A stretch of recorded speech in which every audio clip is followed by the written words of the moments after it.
وارزقنا اتباعه وأرنا الباطل باطلا وارزقنا أمري واحلل عقدة من لساني يفقه قولي. اللهم أرنا الحق حقا وارزقنا اتباعه وأرنا الباطل باطلا وارزقنا اجتنابه. اللهم وفقنا لما تحب وترضى.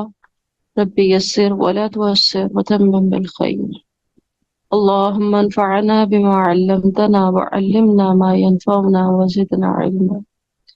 الحمدللہ، اللہ سبحانہ و تعالیٰ کی توفیق سے ہم سورۃ البقرہ کی آیت نمبر 186 سے آج اپنا سبق شروع کریں گے۔ سب سے پہلے لفظی ترجمہ۔ وَإِذَا، اور جب، سَأَلَكَ، آپ سے پوچھے، عبادی، میرے بندے، عنی، میرے بارے میں، فَإِنِّي، تو بے شک میں، قریب، قریب ہوں، اجیب، میں قبول کرتا ہوں، دعوت، دعا، الداعی، پکارنے والے کی، اذا، جب، دعانی، وہ مجھ سے مانگے یا مجھے پکارے یا مجھ سے دعا کرے۔ فَلْيَسْتَجِیبُوا، بس چاہیے کہ، حکم مانے، لی، میرا، وَلْيُؤْمِنُوا، اور چاہیے کہ وہ ایمان لائیں، بھی، مجھ پر، لعلہم، تاکہ وہ، یرشدون، ہدایت پائیں۔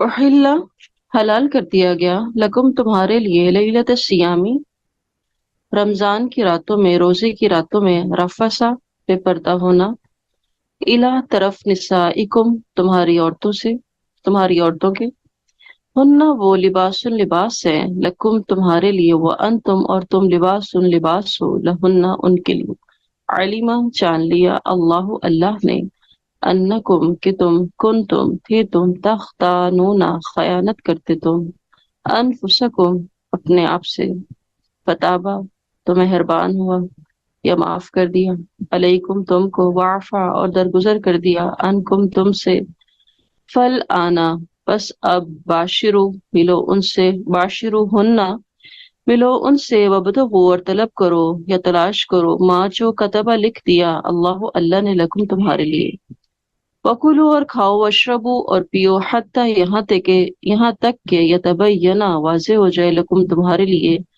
الخیط، دھاری، الابید، سفید، من، سے، الخیط الاسودی، کالی دھاری سے، من الفجر، فجر سے، ثم، پھر، اتموا، تم پورا کرو، الصیام، روزہ، الی اللیل، رات تک، ولا، اور نہ، تباشروہن، ملو ان سے یا مباشرت کرو ان سے، وانتم، جبکہ تم، عاکفون، اعتکاف کرنے والے ہو، فی المساجد، مسجدوں میں، تلک، یہ، حدود اللہ، حدود اللہ، اللہ کی حدود ہیں، فلا، بسنا، تقربوہا،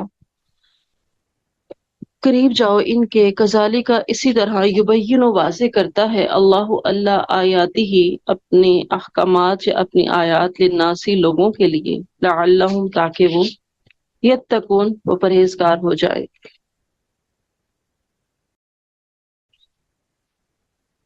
ولا، اور نہ، تأکلوا، تم کھاؤ، اموالکم، اپنے مال، بینکم، آپس میں، بالباطل، نہ حق، وتدلوا، اور نہ پہنچاؤ، بہا، اسے، الی الحکام، حاکموں تک، لتأکلوا، تاکہ تم کھاؤ، فریقاً، کوئی حصہ، من اموال الناسی، لوگوں کے مال میں سے، بالاسم، ساتھ گناہ کے، وانتم، اور تم، تعلمون، تم جانتے ہو۔